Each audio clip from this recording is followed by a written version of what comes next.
Hey, this is Kirk, the bariatric carnivore. Well, I bet you did not hear about this study from Cell Metabolism that actually came out in December of 2023. And it is really one of the most damning attacks on statin drugs that I have seen in forever. And I wonder why you haven't heard much about it. Well, I'll give you about a trillion reasons why, because that's how much we've spent on statin drugs since they've been out since the 1990s. And well, why isn't the news media talking about it? Well, when you really look at the news media, watch the evening news, watch CNN, watch any of the news shows, and about a third to half of the ads that you're going to see are from Big Pharma. They buy a lot of silence. The person who pays the piper tends to call the tune.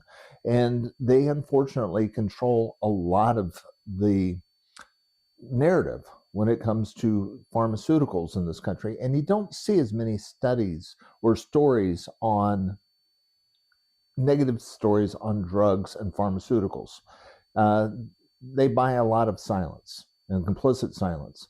But this is a serious study that really you need to be aware of if you're one of the 25% of American adults who are taking a statin drug, because the effects were pretty darn powerful. One of them was on GLP-1. Now, GLP-1s are, have gotten a lot of play lately because of drugs like Wegovy and Ozempic. These are GLP-1 agonists, which means they increase the amount of GLP-1 in the system, which means you get less hungry. GLP-1 goes down, it's reduced almost in half when you take a statin drug, which may explain some of the other problems that you get with statin drugs. For instance, the risk of type 2 diabetes and insulin resistance go up, and it destroys the mitochondria. That's the powerhouse of the cell, which is why about 20 or 25% of the people who take these drugs end up with muscle cramps and discontinue using them. So it would be even more people taking this drug if they didn't get the muscle cramps. I know I'm one of those people. I, got bullied into taking a statin, and I really wish I hadn't, but I did.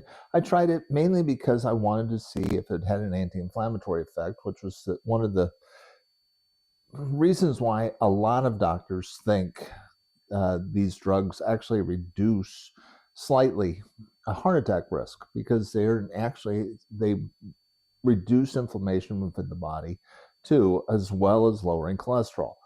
But these are serious side effects that were not mentioned by, and very few doctors are aware of it. Doctors have been propagandized because, statins and pharmaceuticals are this is $1 trillion drug that we've been selling to the American public. And they have armies of pharmaceutical reps that come in telling people about the evils of cholesterol, particularly LDL cholesterol, and how we need to reduce it.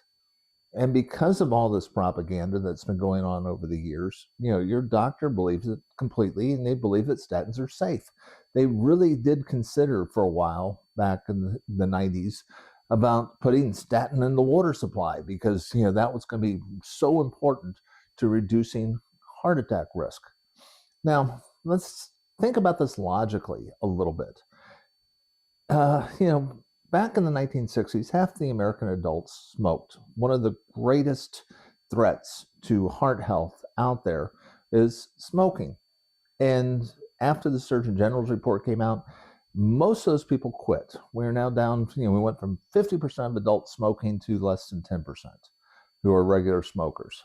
Now, you would think there would be a marked reduction in heart attack risk, because after about 5 to 10 years, the risk reduction from smoking decreases to almost the same as somebody who hasn't smoked.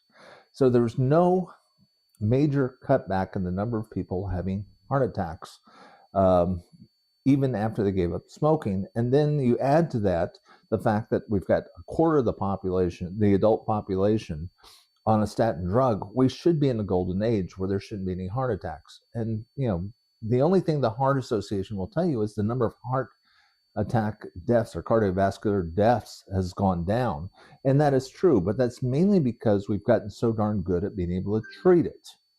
And when you look at the number of defibrillators, the number of people who have trained in CPR, the increases in improvement in technology, including stents and other stuff, more people survive their heart attacks, though heart disease is still the number one killer in this country, despite the major reduction in smoking, despite the use of statin drugs. So, what do statin drugs do? Well, when you really look at it, what they are is one of the biggest causes of type 2 diabetes and insulin resistance. And when you look at what type 2 diabetes does, and you look at the risk of, the relative risk of, having a elevated LDL versus having type 2 diabetes is significantly more dangerous for heart disease than high cholesterol. So, of those things, you're giving people a drug that increases their risk of developing type 2 diabetes, which seems to be making the problem worse. And, it's kind of makes sense when you realize that it's cutting down the amount of GLP-1 in the system by half. I mean, what drugs like Wegovy and Ozempic do is increase the amount of GLP-1. They're GLP-1 agonists, which means they increase the amount of GLP-1 in the system, which reduces hunger. So, people who are taking it are going to end up, more hungry and more insulin resistant and creating other problems. Now, why doesn't the government talk about this? Well, when you think about it, and you look at the biggest contributors to political activity in this country, it's going to be big pharma by far. And they have more lobbyists per congressman than just about any other group out there. And well, why don't the regulatory agencies look after us? Because of the revolving door that happens. Many of the people that stay in the bureaucracy for a while, working in the FDA and stuff like that, move on and grab a job over at Big Pharma and utilize their contacts in the government. And that's what the Big Pharma pays for. They are a huge juggernaut. So they have bought off the media through buying advertising. And look, these multi-million-dollar paid anchor people on CNN are not going to give up 30 to 50% of their salary by reporting accurately on the negative side effects of certain pharmaceutical medications. And this bugs me because this really could be a juicy story when you think about it. You've got the two biggest blockbuster drugs out there, statin drugs and GLP-1s, and they're doing two different things. Which one has a better effect on your health? Do you need more GLP-1 or do you need less of it? And those could be really good, juicy stories, but it's not being covered because Big Pharma suppresses all news on that might be negative when it comes to any pharmaceutical.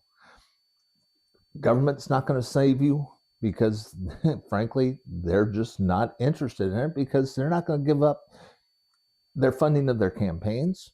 And people in bureaucracies want their golden parachutes. They want to have highly profitable Big Pharma. So everything is working against you and your health. And remember, your doctor, it gets nonstop propaganda from pharmaceutical reps that are going to be telling them all the time just how dangerous LDL cholesterol is and how everybody needs to be on a statin. And frankly, they keep lowering the recommended LDL cholesterol so more people are eligible to get on a statin drug. But your doctor isn't hearing about things like, oh, it reduces GLP-1, it starts messing with your gut microbiome, it's going to take away and damage your mitochondria, it's going to cause muscle wasting, it's going to increase your chances for type 2 diabetes. These are not things that are going to be covered by the Big Pharma rep that's going to come in there trying to tout their statin drug.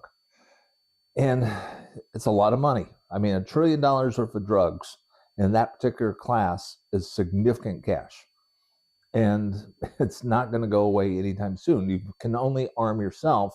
And I strongly recommend that, if you cannot read the particular study, I'll include a link in the show notes to that particular study in Cell Metabolism, which is in a highly reputable journal.